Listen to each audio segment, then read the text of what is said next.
La Diagonale des Fous, l'un des ultra-trails les plus légendaires, les plus redoutables au monde.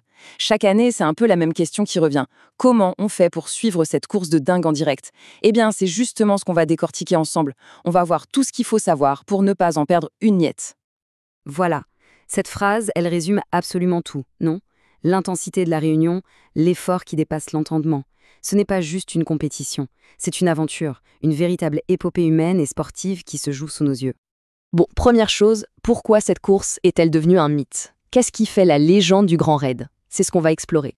Ce qu'il faut bien comprendre, c'est que la Diag, ce n'est pas qu'une course. C'est un spectacle total. On a d'un côté l'élite mondiale de l'ultra-trail qui vient s'affronter, et de l'autre, une ferveur populaire incroyable. Toute l'île de la Réunion vit au rythme de cet événement.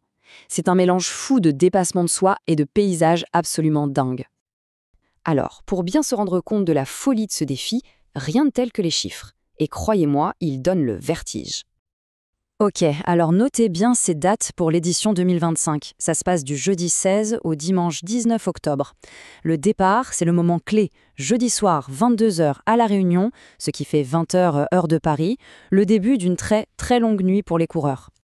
Premier chiffre qui claque, 175 km. Ce n'est pas juste une longue distance, c'est carrément la traversée de l'île, du sud au nord, de Saint-Pierre à Saint-Denis.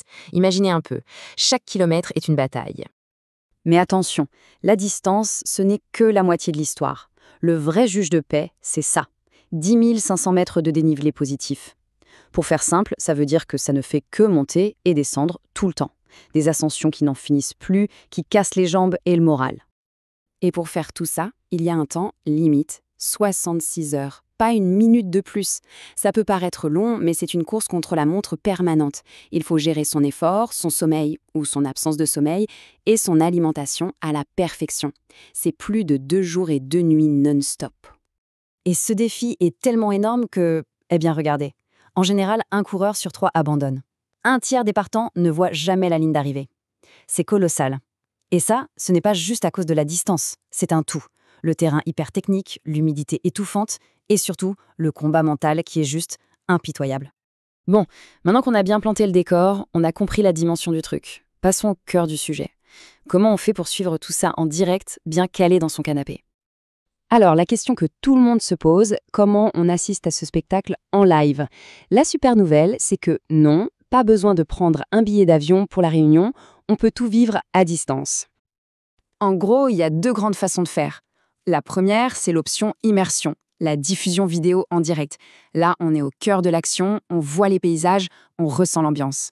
La deuxième, c'est l'option stratège, le suivi GPS pour traquer ses coureurs préférés en temps réel sur la carte. Ok, pour la vidéo, on a plusieurs possibilités. La chaîne YouTube du Grand Raid est super pour les moments clés, les interviews, mais si on veut vraiment vivre la course de l'intérieur, la référence, c'est Réunion la première. C'est la chaîne locale et ils font un travail de dingue avec une couverture quasi intégrale. C'est vraiment le truc à regarder. Maintenant, le suivi GPS. L'outil incontournable, c'est LiveTrail.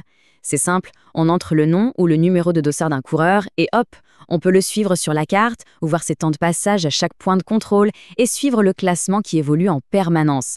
C'est juste indispensable pour les passionnés. Voilà pour le direct. Mais l'aventure ne se termine pas vraiment quand le dernier coureur passe la ligne. Qu'est-ce qu'on fait si on a raté des choses ou si on veut revivre les grands moments? Pour ça, c'est assez simple, il y a 3 étapes. D'abord, on se fait plaisir avec les replays des meilleurs moments. Ensuite, on va fouiller dans les classements pour voir les détails, les écarts. Et enfin, pour vraiment tout comprendre, on lit les analyses et les récits de course des athlètes. Et où trouver tout ça? Facile. Les replays, c'est sur la chaîne YouTube du Grand Raid et le site officiel. Les résultats détaillés, c'est aussi sur le site officiel et sur LiveTrail. Et pour les analyses poussées, les interviews, les débriefs, il faut aller voir du côté des médias spécialisés en trail. Donc, au final, on est vraiment aux premières loges. L'aventure, elle vient directement sur nos écrans. Ce qu'il faut vraiment retenir, c'est ça. Aujourd'hui, grâce à la TV en direct, au streaming, au suivi GPS, on a absolument tous les outils pour vivre cette course comme si on y était. L'intensité, le drame, l'émotion, tout est accessible, à portée de clic. Voilà, maintenant on a toutes les cartes en main. La seule question qui reste, c'est est-ce que tout le monde est prêt à vivre l'aventure? Parce que ça promet, encore une fois, d'être absolument grandiose.